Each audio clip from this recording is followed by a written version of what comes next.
Assalamualaikum teman-teman. Pada minggu ke-7 ini masih berlanjut mengamati pertumbuhan tanaman kacang hijau serta mengidentifikasi apakah ada kehadiran OPT pada tanaman tersebut. Nah, setelah saya melakukan pengamatan, ternyata saya menemukan beberapa adanya kehadiran OPT. Untuk itu, saya akan menjelaskan jenis OPT apa saja yang telah menyerang tanaman kacang hijau. Pertama, ada penyakit layu pada tanaman kacang hijau yang dapat disebabkan oleh jamur Fusarium oxysporum atau penyakit lainnya yang menyerang akar atau pembuluh air di dalam tanaman. Penyakit layu dapat menyebabkan tanaman kacang hijau mengalami berbagai gejala. Salah satunya muncul ruam berwarna coklat muda pada bagian yang terinfeksi. Penyakit layu pada tanaman kacang hijau dapat menurunkan produksi kacang hijau.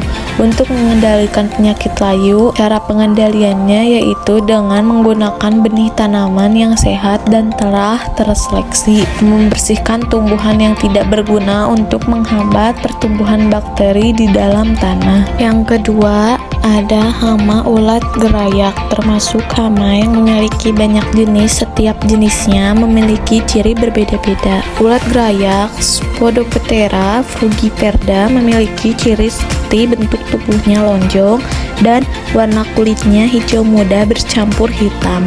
Hama ini bisa merusak tanaman kacang hijau dengan cara menggerek daun kacang hijau. Serangan berat dari hama ini bisa menyebabkan daun kacang hijau hanya tersisa tulang tang saja. Selain bekas gerekan, kehadiran ulat tentara pada tanaman kacang hijau juga bisa ditandai dengan adanya serbuk yang menyerupai serbuk gergaji. Cara pengendaliannya yaitu dengan langkah pencegahan seperti menjaga kebersihan area budidaya tanaman sehingga ulat tidak menyebar di area tersebut. Namun jika ulat gerayak sudah terlanjur menyerang, bisa diatasi dengan cara menyemprot insektisida dan menggunakan perangkap. Yang ketiga, ada penyakit karat daun yang menyerang tanaman kacang hijau. Gejala karat daun pada kacang hijau adalah dengan munculnya bercak-bercak kecil berwarna pucat pada permukaan daun. Bercak-bercak tersebut kemudian akan berkembang menjadi bercak coklat yang menonjol pada permukaan daun. Karat daun pada kacang hijau disebabkan oleh jamur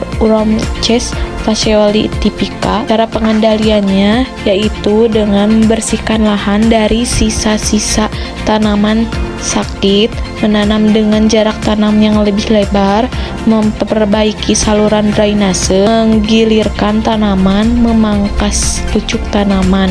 Yang keempat, ada hama belalang. Hama belalang dapat menyebabkan kerusakan serius pada tanaman kacang hijau. Gejala serangan hama belalang pada kacang hijau itu daun yang berlubang atau habis, memakan daun, meninggalkan tanaman dengan kerusakan parah. Cara pengendaliannya yaitu dengan belalang dapat ditangkap secara manual menggunakan tangan. Menanam tanaman yang tidak disukai belalang untuk mengurangi resiko serangan, menghilangkan gulma dan sisa-sisa tanaman yang dapat menjadi tempat bertelur belalang. Lakukan pengamatan rutin pada tanaman untuk mendeteksi populasi belalang sejak dini. Yang kelima, ada hama thrips yang memiliki ukuran tubuh sangat kecil, berwarna kuning, coklat atau hitam dan sering ditemukan pada permukaan bawah daun, bunga atau tunas muda. Ciri-ciri serangan thrips yaitu daun mengerut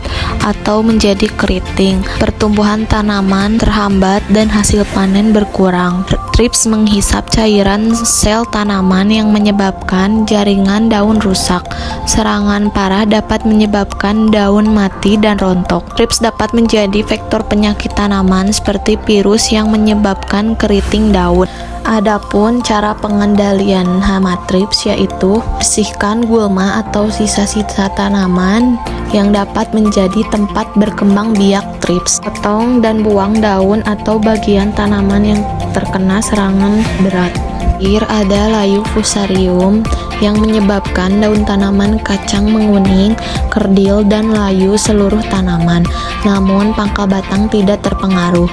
Jamur hidup di tanah dan masuk melalui akar tanaman kacang. Pengendaliannya yaitu rotasikan tanaman dan pemindahan serta musnahkan tanaman yang terinfeksi